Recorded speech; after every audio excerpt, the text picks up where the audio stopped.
Hi, everybody. It's Cody at Cody's Reading Time. I'm back with another story out of Viking Tales.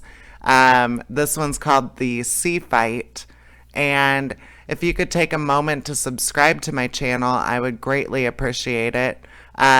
You would be supporting independent narration, and I upload new stories every single day, so there's always going to be something to listen to. All right. Without further ado, here we go, The Sea Fight. Many men felt as Solfi did. So when King Oddbjorn and King Arnvid sent out their war arrows, a great host gathered. All men came by sea. 200 ships lay at anchor and in the fjord, looking like strange swimming animals because of their high-carved prows and bright paint.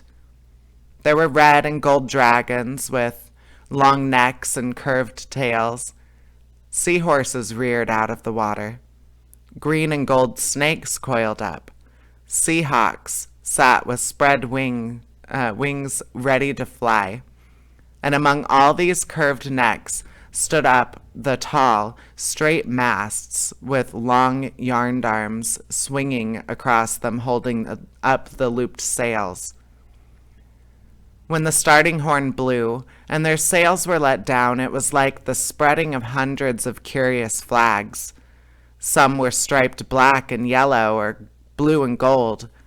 Some were white with a black raven or a brown bear embroidered on them, or blue with a white seahawk, or black with a gold sun. Some were edged with fur. As the wind filled the gaudy sails and the ships moved off, the men waved their hands to the women on the shore and said, "To the sea, to the sea, the wind in our sail, the sea in our face, and the smell of the fight." After ship meets ship in the quarrel of swords, King Harald shall lie in the caves under sea, and Norsemen shall laugh. In the prow stood men leaning forward and sniffing the salt air with joy. Some were talking of King Harald. Yesterday he had a hard fight, they said. Today he will be lying still, dressing his wounds and mending his ships. We will take him by surprise. They sailed near the coast. Solfi and his Seahawk was ahead, leading the way. Suddenly men saw his sail veer and his oars flash out. He had quickly turned his boat and was rowing back.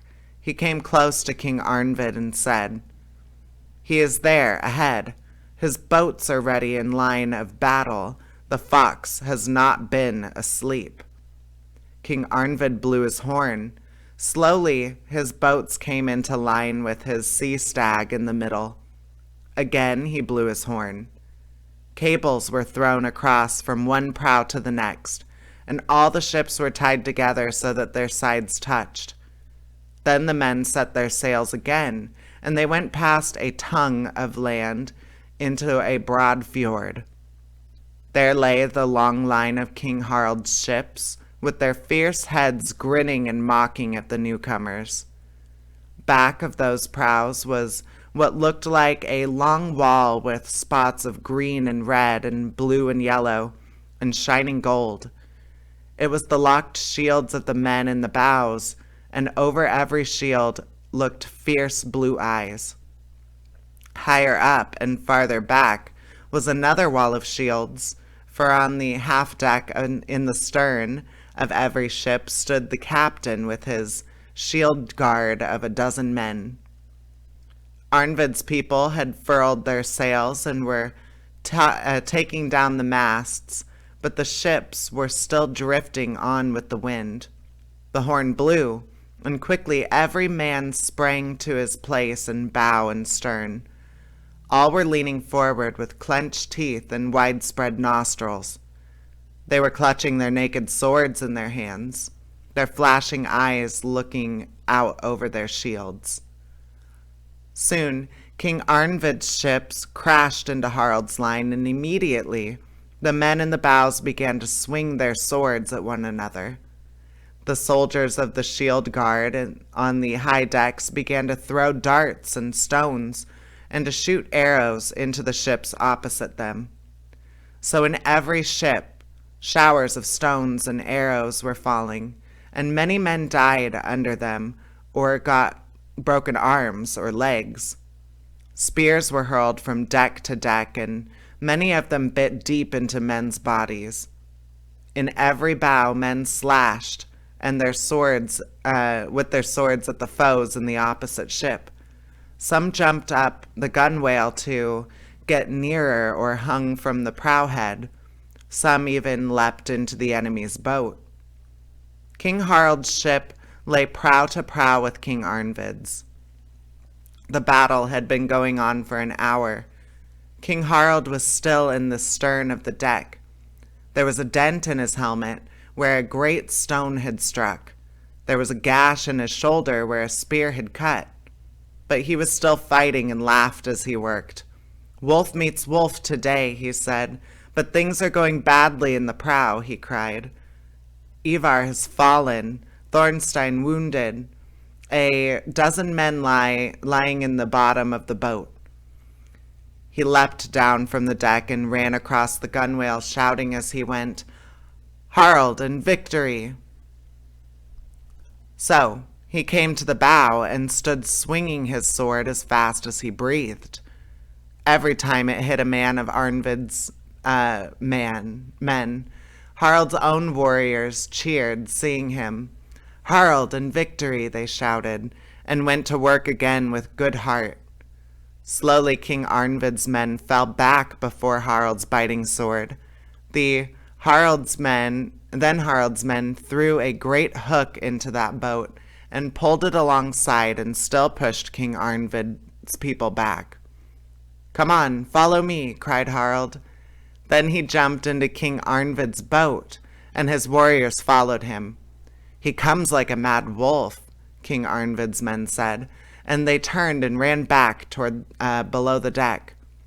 Then Arnvid himself leaped down and stood with his sword raised.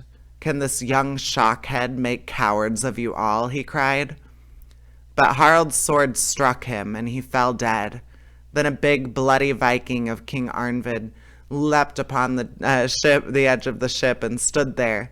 He held his drinking horn and his sword high in his hands.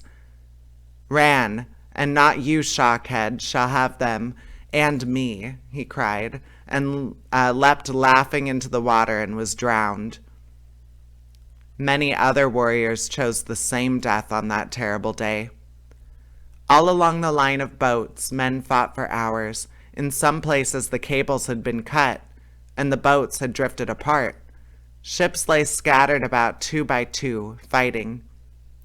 Many boats sank. Many men died. Some fled away from in their ships. And at the end, King Harald had won the battle. And he had King Arnvid's country and King Oddbjorn's country. Many men took the oath and became his friends. All people were talking of his wonderful battles. And that is the story of the sea battle. I hope you enjoyed it. And please subscribe. I upload new stories every single day. There's always going to be something more to listen to. All right, everybody. Take care. Bye-bye.